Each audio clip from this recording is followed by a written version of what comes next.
There are big improvements of our understanding of the modern world, with different people thinking the same and also different from each other. It is about how people agree or disagree with their friends or whatever. But there is one thing that we always forget about. That is bias.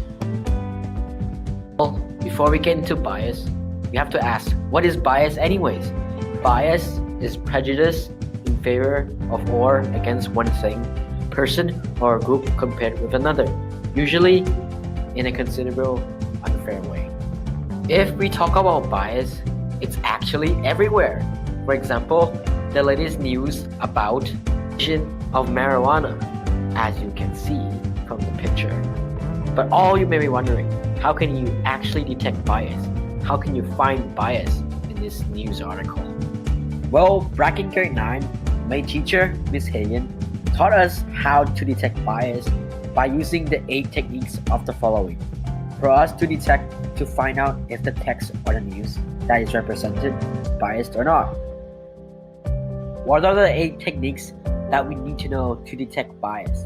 First of all, it is bias through selection and omission. So what does this mean? Someone can express bias by choosing to use or not to use a specific news item.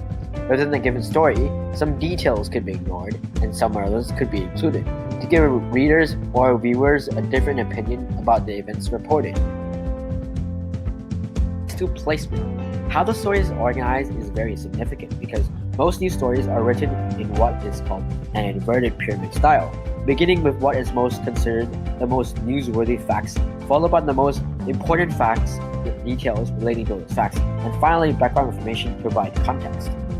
Third, bias by headline. Many people read only the headlines of a news article. People scan nearly all the headlines in a newspaper or a website. They can summarize as well as present carefully hidden bias and prejudice. They can convey excitement where little exists.